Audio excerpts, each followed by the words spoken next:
Hello, good morning दोस्तों।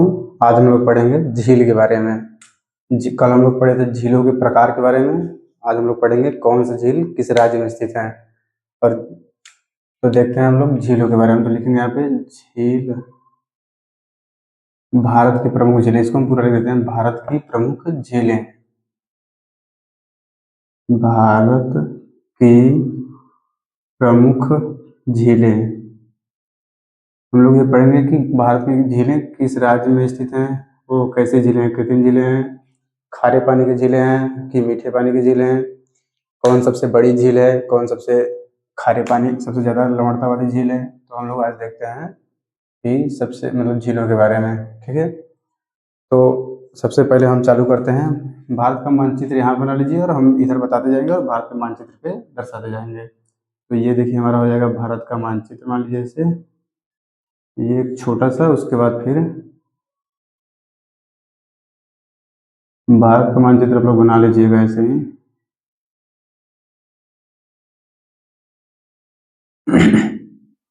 पहले भारत का मानचित्र बना लीजिए, फिर उसी पे हम लोग सब एक एक ठो बताते जाएंगे कौन सा किस राज्य में स्थित है। फिर आप लोग इसको बना लीजिएगा।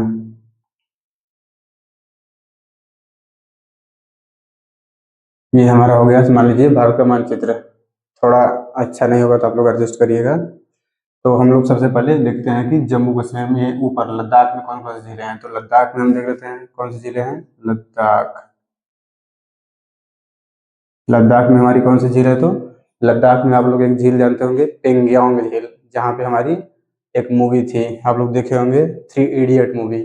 उसकी शूटिंग वहीं पे हुई थी। तो उसको हम लोग देखते हैं, पेंगोंग झील। पेंगोंग झील ये कहाँ पे स्थित है। तो ये हमारा लद्दाख में स्थित है। लेकिन आप लोग देखेंगे तो ये लद्दाख और चीन, ये भारत और चीन, भारत प्लस चीन, दोनों राज्यों में, दोनों देशों में ये स्थित है। लगभग इसका 70% हिस्सा भारत में स्थित है और 30% हिस्सा चीन में स्थित है। कभी कभी इस पे हम लोग विवाद, इस पर मतलब हम लोग को विवाद भी देखने को मिलता है। चीन इस पे अपना ज़्यादा अधिकार जमा मतलब जताना चाहता है, तो भारत और चीन के बीच पर विवाद हो जाता है। ठीक है, तो हमारा लद्दाख में एक झील कौन सा हो गया, पेंगोंग झील। उसके बाद हम लोग देखते हैं, नीचे आते हैं। तो इसके नीचे हमारा कौन सा राज्य पड़ेगा, यहाँ पे जम्मू कश्मीर। तो देखते हैं हम लोग जम्मू कश्मीर। जम्मू कश्मीर में हमारा कौन सा झील होंगे। तो देखते हैं, एक होता है हमारा वुलर झील, वुलर झील। ठीक है, जम्मू कश्मीर में हमारा एक है वुलर झील। वुलर झील के बारे में अगर हम लोग समझें तो वुलर झील भारत की सबसे बड़ी मीठे पानी की झील है। तो इसके सामने हम लिखते हैं सबसे बड़ी मीठे पानी की झील। तो सबसे बड़ी मीठे पानी की झील, ये पूरे भारत की सबसे बड़ी मीठे पानी की झील है। ठीक है, ये पूरे भारत की मीठे पानी की सबसे बड़ी झील हो गई। ठीक है, और इसके नीचे हम आते हैं, तो जम्मू कश्मीर में ही हमारे और भी झीलें हैं, तो उसके बारे में देखते हैं। तो जम्मू कश्मीर में कौन सी झील है, एक हमारी है डल झील।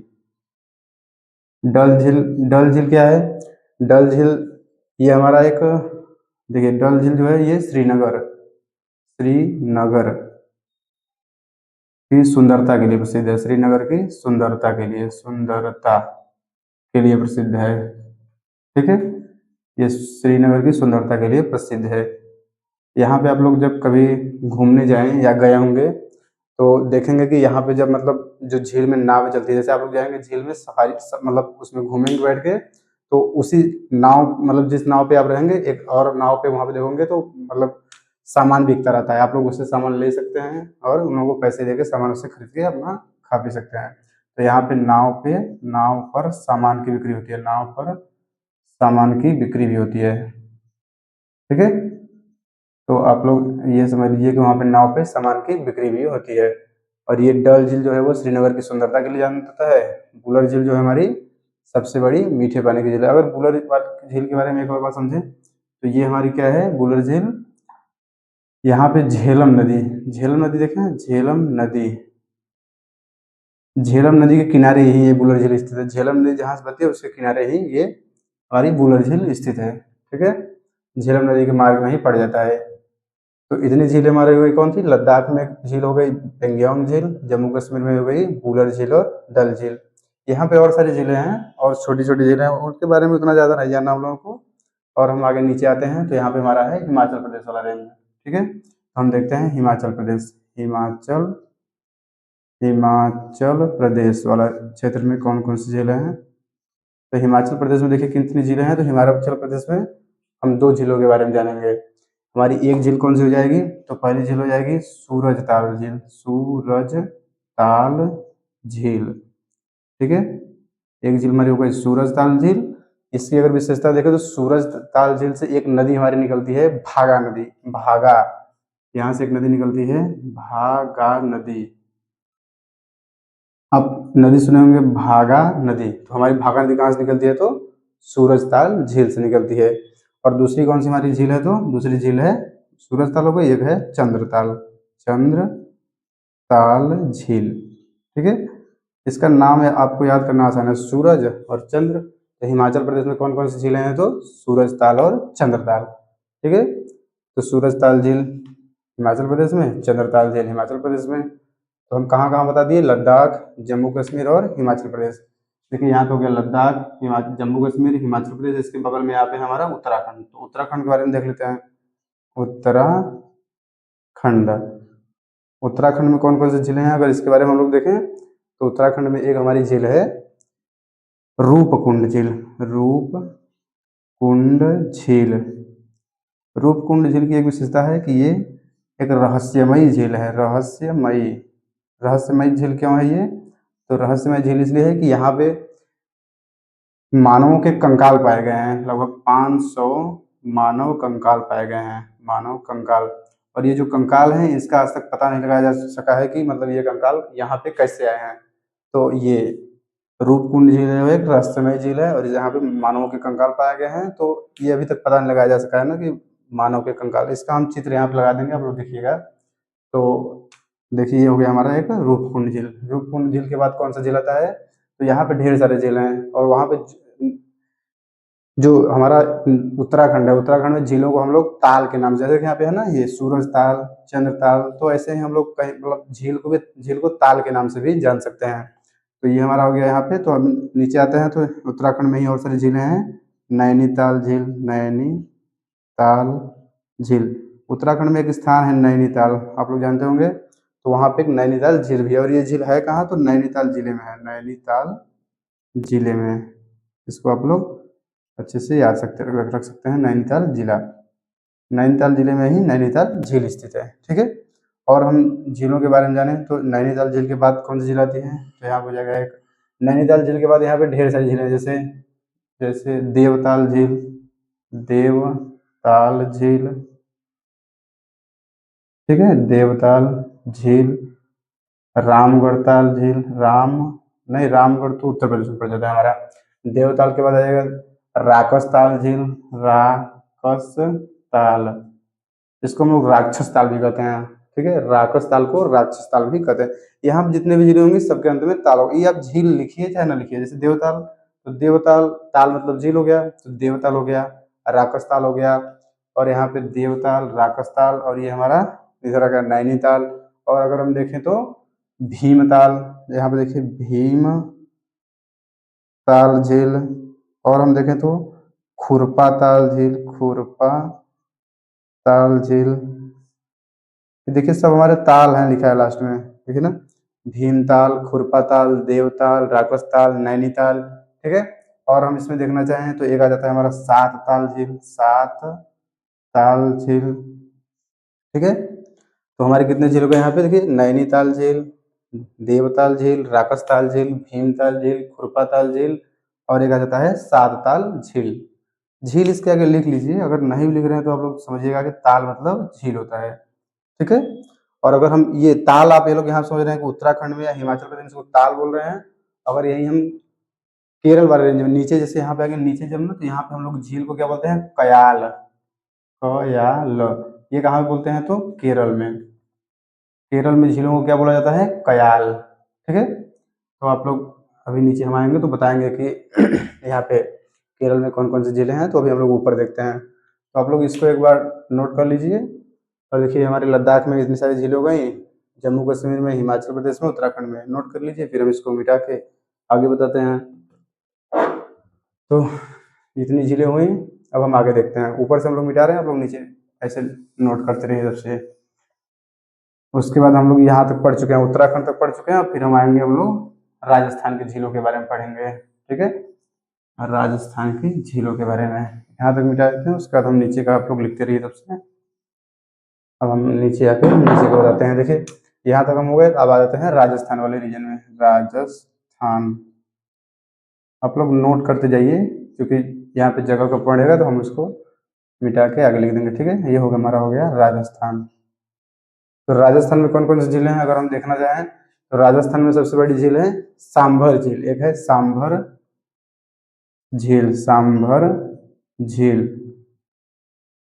सांभर झील क्या है, सांभर झील की विशेषता है कि ये खारे पानी की झील है। सोचिए, ये स्थलीय सबसे बड़ी खारे पानी की झील है। स्थल में जैसे बताया था आप लोगों को ना, खारे पानी की झील कहाँ होती है, तो ये समुद्र के किनारे पाए जाते हैं। यहाँ पे चूंकि समुद्र का पानी खारा होता है और लैगून झील होने के कारण इसका पानी अगर सॉरी, इसका पानी अगर इसके अंदर घुस जाता है तो वो खारा पानी हो जाता है। लेकिन हमारा राजस्थान यहाँ पे पड़ता है और समुद्र यहीं तक है, इसके ऊपर ये हमारा स्थलीय एरिया में एक झील है सांभर झील, और एक और झील है डिंडवाना झील।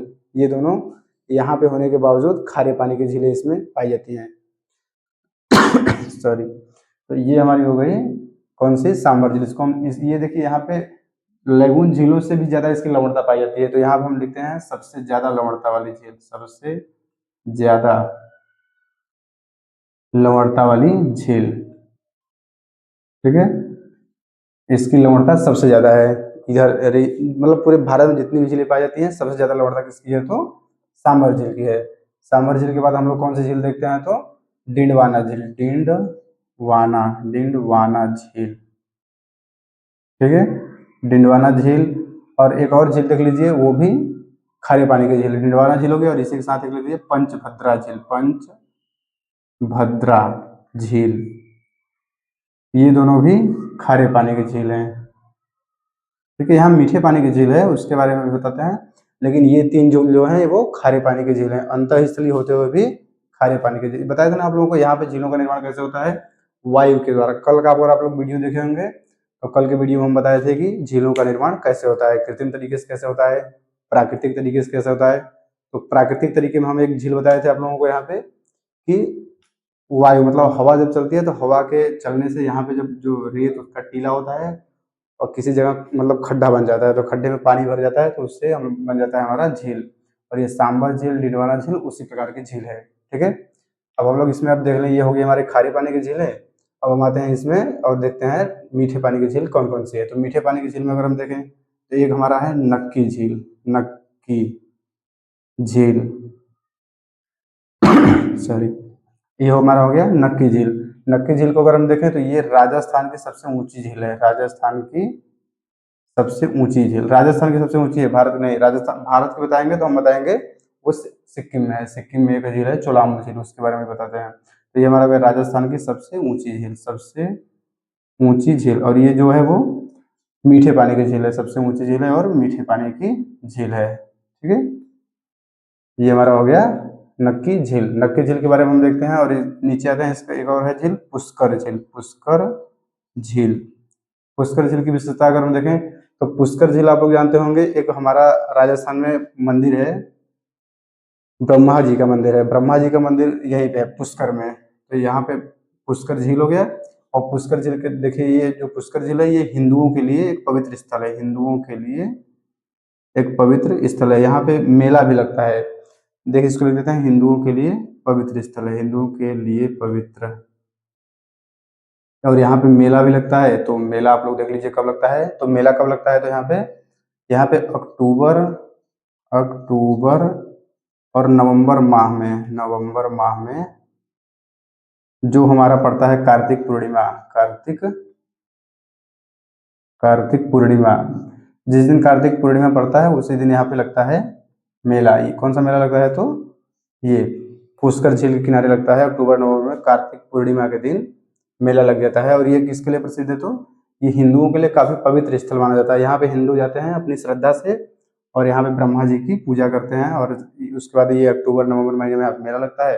तो इस मेले में काफी भीड़ लगती है, अगर आप लोग कभी देखना चाहें तो यहाँ पे जा सकते हैं, ठीक है। फिर हम अगला, और इसमें झीलों के बारे में अगर देखें तो ये नक्की झील हमारी यहाँ पे हो गई, और ये हो गया पुष्कर झील। पुष्कर झील के बाद हम आते हैं और सारी झील, यहाँ पे ढेर सारी झीलें, जैसे कि ये सब तो देखिए मीठे पानी की झील, खारे पानी की झीलें 3 है।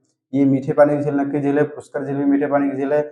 उसके बाद अगर हम देखें तो जयसमंद झील, जयसमंद झील, राजसमंद झील, ठीक है, ये झील हमारी हो गई। उसके बाद आते हैं राजसमंद झील, ये भी हमारी मीठे पानी की झील है। जयसमंद झील, राजसमंद झील। उसके बाद यहाँ पे और आ जाते हैं कोलायत झील, कोलायत झील। और अगर हम देखें तो यहाँ पे आ जाता है एक और उदय सागर झील, उदय सागर झील, ठीक है, उदय सागर झील। अगर और हम देखें तो एक और झील हमारा यहाँ पे आता है फतेह सागर झील, फतेह सागर झील, ठीक है। तो ये सब कैसे झीलें हैं, तो ये सब मीठी झीलें हैं, मीठे पानी की झीलें हैं। तो राजस्थान में कितनी झीलें हो गई, तो राजस्थान में एक हो गई सांभर झील, एक हो गया डिंडवाना झील, उसके बाद पंचभद्रा झील, ये झील यहाँ पे है ना पंचभद्रा झील। तो हमारे देखिए कौन कौन सा राज्य हो गया यहाँ पे हम लोग पढ़ा चुके हैं। ऊपर लद्दाख में कौन सी झील थी हमारी, तो लद्दाख में पेंगियांग झील थी। उसका नीचे आया तो जम्मू कश्मीर, जम्मू कश्मीर कौन कौन सी झीलें थी, तो एक थी बुलर झील और एक थी डल झील। बुलर झील के बारे में आप लोग जानते हैं, बुलर झील भारत की सबसे बड़ी मीठे पानी की झील है। उसके नीचे हम लोग आए हिमाचल प्रदेश, हिमाचल प्रदेश में कौन कौन सी झील थी, तो हिमाचल प्रदेश में एक थी झील सूरजताल झील और एक थी चंद्रताल झील। उसके बाद हम लोग आ गए कहाँ, उत्तराखंड में। उत्तराखंड में कौन कौन सी झील देखे हैं, तो उत्तराखंड में एक झील थी यहाँ पे रूपकुंड झील। रूपकुंड झील को हम लोग रहस्यमयी झील बोलते हैं, क्योंकि वहां पे मानव के 500 से ज्यादा कंकाल पाए गए हैं और उसका आज तक पता नहीं लगाया जा सका है कि ये कंकाल कहाँ से यहाँ पे आए हैं। और भी वहां पे हम ढेर सारी झीलें देखे थे, कैसे राक्षस ताल, साल ताल, भीमताल, खुरपा ताल, ये सब झीलों के बारे में भी हम उत्तराखंड में देखे हैं। उसके बाद हम लोग नीचे आए ये राजस्थान वाले रीजन में। तो राजस्थान वाले रीजन में ये सारी झीलें लिखे हैं यहाँ पे। राजस्थान में कौन कौन सी झीलें हैं, तो राजस्थान में हम लोग एक देखे सांभर झील। सांभर झील के बारे में आप लोग समझे कि ये सबसे ज्यादा लवणता वाली झील है। उसके बाद एक है डिंडवाना झील, एक है पंचभद्रा झील। उसके बाद ये सब खारे पानी की झील हो गई। अगर हम मीठे पानी की झीलों के बारे में बात करें तो मीठे पानी की झील कौन कौन सी है, तो नक्की झील, पुष्कर झील, जयसमंद झील, राजसमंद झील, कोलायत झील, उदय सागर झील और फतेह सागर झील, ठीक है। तो ये हमारा हो गया, आप लोग इसको नोट कर लिए होंगे। तो इसको हम मिटाते हैं, फिर नीचे बताते हैं महाराष्ट्र वाले क्षेत्र के बारे में, क्योंकि हमारा यहाँ तक हो गया राजस्थान वाले। नहीं, एक अभी हम गुजरात के बारे में बताते हैं। तो गुजरात में एक हमारी झील है, गुजरात वाले रीजन में एक हमारी झील है नल सरोवर झील, नल सरोवर झील, ठीक है। और यह है हमारी मीठे पानी की झील, मीठे पानी की झील। तो ये हमारी कहाँ पे हो गई, तो गुजरात में हो गई। ये मार्कर चेंज कर देते हैं थोड़ा। तो ये हमारी हो गई गुजरात में कौन सी झील, नाल सरोवर झील, ये हमारी मीठे पानी की झील है, ठीक है। उसके बाद हम लोग आते हैं नीचे महाराष्ट्र वाले रीजन में। महाराष्ट्र वाले रीजन में, तो महाराष्ट्र वाले रीजन में कौन सी हमारी झील पड़ेगी, देख आप लोग कल बताए थे कि जो क्रेटर यानी उल्का पिंड के गिरने से जिसका निर्माण हुआ था, एक थी हमारी लोनार झील, लोनार झील। भारत में ये एकमात्र ऐसी झील है जो उल्का पिंड द्वारा निर्मित है, उल्का पिंड द्वारा। इसको कभी कभी पेपर में पूछता रहता है कि उल्का पिंड द्वारा निर्मित झील कौन सी है, या भारत मतलब ये लोनार झील कैसी झील है। तो हमारी लोनार झील कैसी झील है, तो उल्का पिंड द्वारा निर्मित झील है, ठीक है। तो हम लोग इतना पढ़ लिए। उसके बाद नीचे आते हैं, ये हमारा कहाँ तक का रीजन हो गया, देखिए यहाँ से हम लोग यहाँ गए, ये गुजरात वाला रीजन हो गया, ये महाराष्ट्र वाला रीजन हो गया। उसके नीचे हम लोग आएंगे, नीचे ना आके इधर हम लोग चलते हैं। तो इसको हम ऊपर से मिटाते हैं, आप लोग लिख लिए होंगे और लिखते रहिए, नहीं तो फिर छूटेगा आपको। तो आप बाद में वीडियो फिर से दोबारा देखकर उसको नोट कर सकते हैं, ठीक है। तो ये हमारा हो गया। उसके बाद हम आते हैं यहाँ पे, एक देख लीजिए हमारा बीच में पड़ता है मध्य प्रदेश, ये मध्य प्रदेश वाला एरिया हो गया। तो हम ये मध्य प्रदेश वाले एरिया में जाते हैं, एमपी, मध्य प्रदेश पूरा लिख दीजिए, मध्य प्रदेश। मध्य प्रदेश वाले रीजन में हम लोग जाएंगे तो यहाँ पे हमारी एक झील है, हमारी यहाँ पे मध्य प्रदेश, देखिए यहाँ पे। तो मध्य प्रदेश वाले रीजन में हम जाएंगे तो हमारा मध्य प्रदेश में एक झील मिलता है भोजताल, भोजताल झील, भोजताल झील। ये भोजताल झील जो है ये कहाँ पे स्थित है, तो मध्य प्रदेश के भोपाल वाले रीजन में। भोपाल है वहाँ पे एक जिला है, तो भोपाल, वहाँ की राजधानी भी भोपाल है, तो भोपाल वाले जिले में, जिला, भोपाल जिले में कौन सी ये झील कहाँ पाई जाती है, तो भोपाल जिले में कौन सा झील है, तो भोजताल झील। ठीक है, तो ये हमारा हो गया मध्य प्रदेश वाली झील। उसके बाद हम एक हमारे बगल में आता है जिसमें हम लोग रहते हैं, उत्तर प्रदेश। उत्तर प्रदेश यानी यूपी। तो उत्तर प्रदेश में हम लोग आते हैं, तो उत्तर प्रदेश में हमारी कौन कौन सी झीलें हैं, तो उत्तर प्रदेश में हम एक झील देखते हैं, रामगढ़ ताल झील। रामगढ़ ताल झील, ये हमारी हो गई रामगढ़ ताल झील। ये किस जिले में अगर स्थित है, अगर जानना चाहते हैं तो इसको लिख लीजिए, गोरखपुर में स्थित है, गोरखपुर। ठीक है, हमारी एक झील हो गई रामगढ़ ताल झील। और हम एक झील देखें तो एक हमारी यहाँ पे है मोती झील। मोती झील, अगर मोती झील जानना चाहें कि किस जिले में स्थित है, तो मोती भी झील गोरखपुर जिले में, ये गोरखपुर है, ये गोरखपुर में था, ये कानपुर में है, कानपुर। ठीक है, ये चूंकि उत्तर प्रदेश का है इसलिए हम इसके जिले के बारे में बता दे रहे हैं, आप लोग देख लीजिए। बस यहाँ पे 2 ही जिले हैं। और फिर हम इसके बगल में जाते हैं, तो एक हमारा पड़ता है बिहार वाला राज्य, बिहार। आप लोग बिहार की झील के बारे में हम कल बताए थे, जो हमारी गोखुर झील के और गोखुर झील या झाड़न झील के अंतर्गत आई थी। तो बिहार में एक झील बताए थे हम, वियना झील, वियना झील।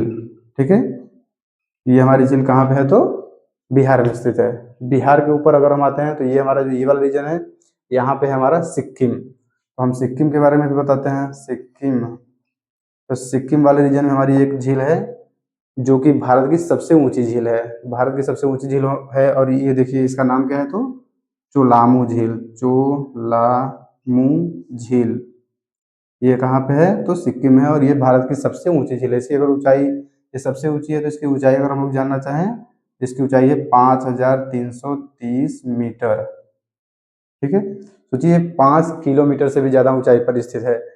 तो ये झील कहाँ पे हुई हमारी, तो सिक्किम में। सिक्किम में कौन सी झील है, तो हमारी है चोलामू झील। चोलामू झील की अगर विशेषता देना चाहें, तो यहीं से हमारी नदी एक है, जो जानते हो आप लोग, तीस्ता नदी। तीस्ता नदी का नाम सुना है, तो तीस्ता नदी यहीं से निकलती है, तीस्ता नदी। ये तीस्ता नदी का उद्गम स्थल माना जाता है, कौन सी, तो चोलामू झील। चोलामू झील से निकलती है तीस्ता नदी। ठीक है, तो हम लोग यहाँ तक पढ़ चुके हैं। अब हमारा बचा है नीचे वाला रीजन। तो नीचे वाले रीजन के को पढ़ते हैं, उसके पहले आप लोग ऊपर वाला एक बार फिर से देख लीजिए। तो ऊपर वाले में हम लोग सबसे पहले चालू करते हैं कहाँ से, तो लद्दाख वाले रीजन से। तो लद्दाख वाले रीजन में हमारी कौन सी एक झील थी, तो लद्दाख वाले रीजन में एक झील थी पेंगियोंग झील। पेंगियोंग झील कहाँ पे, मतलब कहाँ कहाँ स्थित थी, तो पेंगियोंग झील भारत और चीन में स्थित थी। भारत में इसका 70% हिस्सा स्थित था और चीन में 30%। उसके बाद हम आते हैं जम्मू कश्मीर में। तो जम्मू कश्मीर में हमारी कौन सी झील थी, एक थी बुलर झील, जो कि भारत की सबसे बड़ी मीठे पानी की झील है। और इसी के ये किसके किनारे स्थित है, तो झेलम नदी के किनारे स्थित है। और एक हमारी झील थी डल झील। डल झील किसकी सुंदरता के लिए प्रसिद्ध है, तो श्रीनगर की सुंदरता के लिए प्रसिद्ध है। वहाँ पे नाव पर लोग सामान बेचते हैं, और उससे जो वहाँ पे नाव यात्री मतलब जाते हैं घूमने, उसे सामान लेकर अपना वहाँ पे खाते पीते हैं। और उसके नीचे हम लोग आते हैं हिमाचल प्रदेश। हिमाचल प्रदेश हमारी कौन कौन सी झीलें हैं, तो हिमाचल प्रदेश में एक झील है सूरजताल झील और एक है चंद्रताल झील। ठीक है, तो सूरजताल झील और चंद्रताल झील। तो सूरजताल की विशेषता हम क्या बताए थे कि सूरजताल झील से हमारी निकलती है भागा नदी, भागा नदी। उसके नीचे हम आते हैं, तो हमारा कौन सा रीजन है, राजस्थान।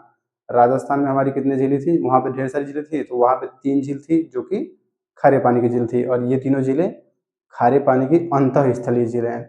और हम बताते हैं खारे पानी की झील समुद्र तटीय एरिया में पाया जाता है, लेकिन ये खारे पानी की झील हमारा अंतःस्थलीय कौन कौन सी हैं, तो एक है डिंडवाना झील, एक है सांभर झील और एक है पंचभद्रा झील। ठीक है, यहाँ पे हमारी हो गई थी 3 झीलें जो कि खारे पानी की थी। और अगर हम चाहें कि देखें मीठे पानी की झीलें कौन कौन थी, तो मीठे पानी की झील में हम आते हैं, तो एक था हमारा नक्की झील। नक्की झील के बारे में आप लोग लिखे होंगे तो लिख लीजिएगा, उसके बगल नक्की झील सिरोही जिले में स्थित है। सिरोही जिले में नक्की झील जो है वो सिरोही जिले में स्थित है। और हमारी एक झील कौन सी थी, तो नक्की झील हो गया। एक है हमारा पुष्कर झील। पुष्कर झील आपको बताया कि हिंदुओं के लिए प्रसिद्ध स्थल है। वहाँ पे अक्टूबर नवंबर के माह में कार्तिक पूर्णिमा के दिन वहाँ पे मेला लगता है। और वो मेला ये बहुत बड़ा मेला लगता है, यहाँ पे काफ़ी लोग जाते हैं, और लेकिन ये हिंदुओं के लिए प्रसिद्ध है, तो यहाँ पे हिंदू जाते हैं। उसके बाद और हमारी झील थी ढेर सारी, जैसे एक छोटी छोटी जयसमंद झील थी, फतेह सागर झील थी, उदय सागर झील थी, राजसमंद झील थी। तो ये हमारी यहाँ पे सब मीठे पानी की झीलें हैं। कहाँ पे? तो राजस्थान में। हम गुजरात वाले रीजन में आते हैं, यहाँ नीचे हमारा गुजरात पड़ता है, तो गुजरात में एक झील थी नल सरोवर झील। नल सरोवर झील की विशेषता क्या थी? ये मीठे पानी की झील है। उसके नीचे हम आते हैं महाराष्ट्र। महाराष्ट्र हमारी कौन सी झील थी? तो महाराष्ट्र में हमारी झील थी लोनार झील। लोनार झील का निर्माण कैसे हुआ है? तो लोनार झील का निर्माण हुआ है उल्कापिंड के गिरने से। तो उल्कापिंड के गिरने से यहाँ पे लोनार झील का निर्माण हो गया। उसके नीचे, उसके यहाँ पे नीचे तक हम आ गए मध्य प्रदेश, महाराष्ट्र तक। फिर महाराष्ट्र के बगल में हमारा एक राज्य है मध्य प्रदेश। मध्य प्रदेश में एक झील हमारी थी, देखिए यहाँ पे, इसके बाद हम बताएं आप लोगों को, तो देख लीजिए। मध्य प्रदेश में एक झील है भोजताल झील। भोजताल झील कहाँ, किस जिले में स्थित है अगर पूछे तो भोपाल जिले में स्थित है। मध्य प्रदेश के भोपाल जिले में स्थित है। फिर हम ऊपर आते हैं अपने राज्य में। हमारा जो राज्य है उत्तर प्रदेश। उत्तर प्रदेश में कौन कौन सी झीलें हैं? तो उत्तर प्रदेश में एक झील है रामगढ़ ताल झील। रामगढ़ ताल झील कहाँ स्थित है? तो रामगढ़ ताल हमारे गोरखपुर में स्थित है। और एक है हमारा मोती झील। मोती झील कहाँ पे स्थित है? तो मोती झील हमारा स्थित है कानपुर में। ठीक है। उसके बाद हम अगले में आते हैं, तो अगले में हमारा कौन सा एक राज्य है? बिहार राज्य है। कल इसके बारे में आप लोगों को बताए थे कि जो हमारा गोखुर झील होता है, गोखुर झील मतलब कि नदियां इधर से ऐसे आई और ये ऐसे मुड़ गई, ये नदी, और ये कभी कभी क्या होता है कि ये नदियां यहाँ से मतलब मुड़ने के दौरान यहाँ से अपना मतलब कटाव इसका होता रहता है, होते होते क्या होता है, ये नदियां आपस में मिल जाती हैं, तो ये हमारा एक झील जैसा आकार बन जाता है। ठीक है। तो ये हमारा हो जाता है बिहार का बियना झील। यहाँ बिहार है, बिहार में हमारा है बियना झील। बिहार के ऊपर हम जाते हैं तो हमारा ये सिक्किम वाला रीजन है। ऊपर जो ये है हमारा ना, ये वाला, ये हमारा सिक्किम वाला रीजन है। तो सिक्किम ऊंचाई पर स्थित है, वो चूंकि पहाड़ी एरिया है, हिमालय का पहाड़ी एरिया है, तो सिक्किम में हमारी सबसे ऊंची झील पाई जाती है। कौन सी? चोलामू झील, जो कि भारत की सबसे ऊंची झील है। इसकी ऊंचाई कितनी है अगर आप लोग जानना चाहें तो 5330 मीटर। भारत की सबसे ऊंची झील होने के कारण ये यहाँ से एक नदी निकलती है हमारी, जो है कि तिस्ता नदी। तिस्ता नदी यहीं से निकलती है। इतना हो गया हमारा। फिर ये गुजरात वाला रीजन, महाराष्ट्र वाला रीजन समझ लिए। अब हम लोग आते हैं यहाँ पे ये पूर्वोत्तर भारत में। पूर्वोत्तर भारत में एक हमारा राज्य है मणिपुर। आप लोग जानते होंगे, तो इसको हम मिटाते हैं और फिर लिखते हैं। आप लोग इसका नोट कर लिए होंगे। तो हम जाते हैं अब पूर्वोत्तर भारत में। पूर्वोत्तर भारत में एक मणिपुर राज्य है। मणिपुर में हमारा कौन सी झील है? तो वहां पे हम जाएंगे तो हमारा एक झील है, जो कि अभी देखते हैं, इसको मिटाते हैं फिर बताते हैं आपको मणिपुर के झील के बारे में। तो हमारी मणिपुर की कौन सी झील हो जाएगी? देखिए यहाँ पे मणिपुर वाले जो झील है, मणिपुर की झील में एक तैरता हुआ राष्ट्रीय उद्यान पाया जाता है। तो मणिपुर में हमारी झील हो जाएगी लोकटक झील। यहाँ पे हमारा मणिपुर पड़ता है। ठीक है। तो मणिपुर हम यहाँ पे लिखते हैं मणिपुर। मणिपुर में हमारा कौन सा झील मिल जाएगा? तो लोकटक झील। लोकटक झील, लोकटक झील। लोकटक झील की विशेषता क्या है कि लोकटक झील के ऊपर, इसका हम यहाँ पे फिगर लगाते हैं, आप लोग देखिए ये थोड़ा कैसा दिखता है लोकटक झील। लोकटक झील के ऊपर ये एक पाया जाता है काबुल लामजाओ, काबुल काबुल नामजाओ राष्ट्रीय उद्यान। राष्ट्रीय उद्यान, इसका आप लोग समझेंगे अभी। राष्ट्रीय उद्यान, ये देखेंगे अभी, इसको चित्र देखिए यहाँ पे लगा हुआ है बगल में। तो ये काबुल लामजाओ देखेंगे आप लोग, तो ये बीच बीच में, मतलब बीच बीच में स्थान पे घास या पेड़ पौधे उगे हुए हैं। यहाँ पे लोग घर बना के भी रहते हैं।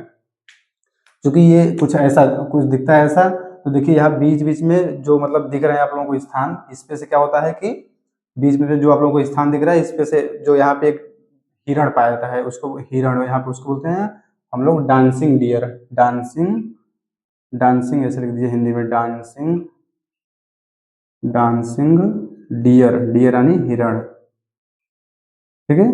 डांसिंग डियर ये पाया जाता है, ये एक जगह से दूसरी जगह उछलता हुआ रहता है, और मतलब यहाँ पे ऐसा पाया जाता है, तो इस पे से उछल के उस पे जाने के लिए इसको क्या बोलते हैं? Dancing dear. चूंकि ये हमेशा उछल उछल के, क्योंकि एक स्थान पे तो रहेगा नहीं, इसको खाने पीने के लिए या घूमने के लिए एक स्थान से दूसरे स्थान जाना पड़ेगा, तो इसके लिए इसको बोलते हैं डांसिंग डियर। काबुल लामजाओ राष्ट्रीय उद्यान देख रहे हैं आप, यहाँ पे जो देख रहे हैं, यहाँ पे जो छोटे छोटे द्वीप टाइप के दिख रहे हैं, इस पे लोग क्या करते हैं, नाव से होकर एक द्वीप से, मतलब द्वीप है इसको, एक स्थान मतलब समझ लीजिए भूमि है, तो एक स्थान से दूसरे स्थान जाने के लिए लोग नाव का इस्तेमाल करते हैं। यहाँ तक कि लोग बच्चे जो होते हैं पढ़ने के लिए भी इसी के सहारे, नाव के सहारे ही एक स्थान से दूसरे स्थान जाते हैं। और इसी में भी हमारा स्कूल ही भी स्थित है, और यहाँ पे काफी लोग रहते हैं, तो यहाँ पे मतलब काफी लोग घूमने भी जाते हैं अपना।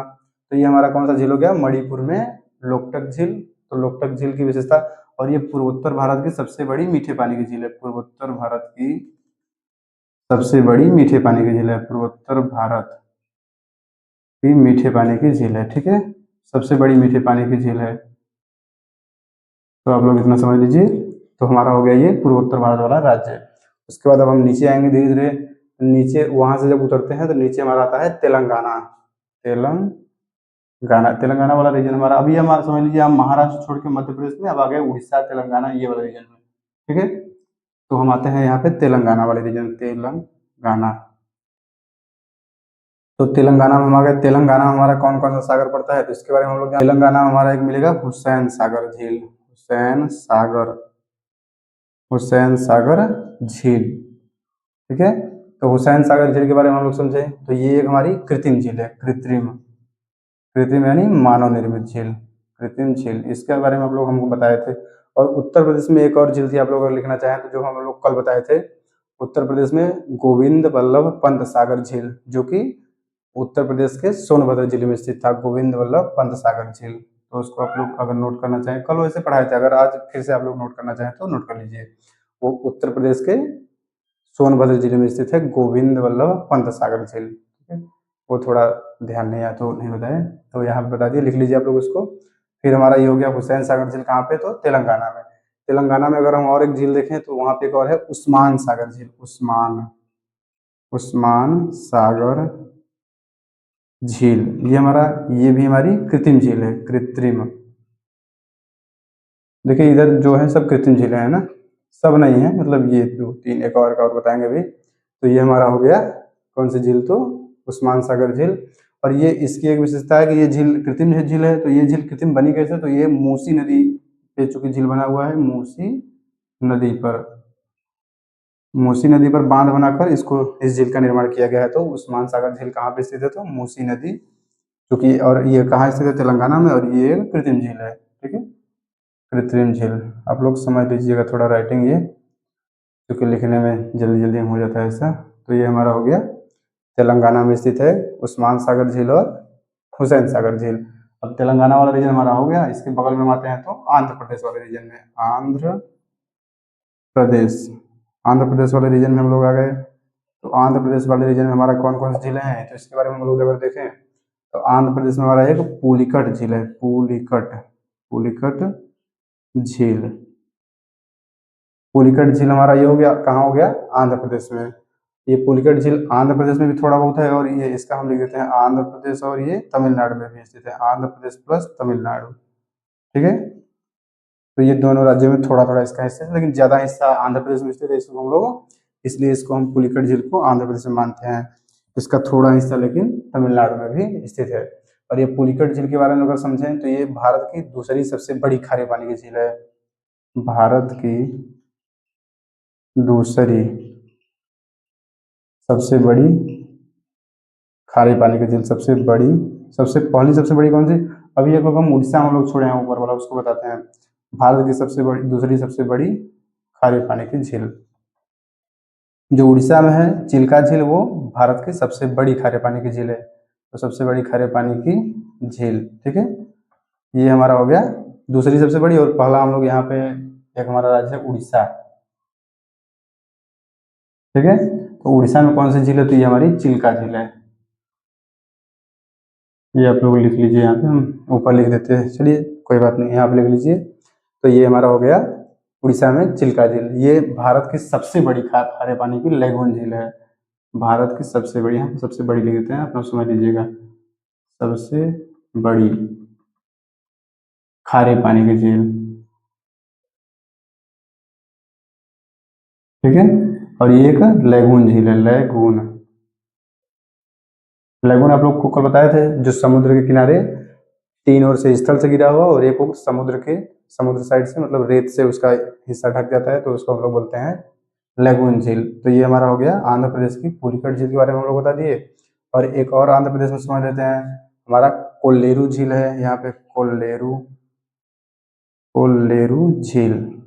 ठीक है, कोल्लेरू झील की विशेषता हम लोग कल कुछ पढ़े थे। तो कोल्लेरू झील क्या है, ये कृष्णा नदी प्लस गोदावरी नदी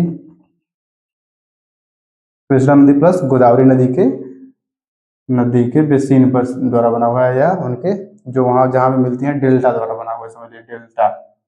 आप लोग कल डेल्टा के बारे में भी बताए थे, तो हम ये इस नदी की वहाँ पे चर्चा की थी उदाहरण के तौर पे कि डेल्टा द्वारा निर्मित कृष्णा और गोदावरी नदी की डेल्टा द्वारा निर्मित झील है कोल्डेरू झील।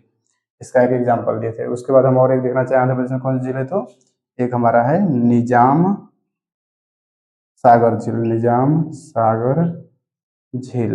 ठीक है, ये हमारा हो गया निजाम सागर झील। कहाँ पे होगा, तो ये हमारा आंध्र प्रदेश में हो गया। ठीक है, हम लोग इतना पढ़ लिए, अब इतना लिख लीजिए आप लोग, फिर हम आगे नोट करके हमारा 2-3 राज्य और बचे। एक यहाँ पे उड़ीसा हो ही गया, यहाँ पे बचा हमारा केरल। केरल के बारे में हम अभी बताते हैं, उसको साफ कर मिटा दें, फिर आप लोग लिखते रहिए नीचे से, हम ऊपर से मिटा के ऊपर ही बताते हैं।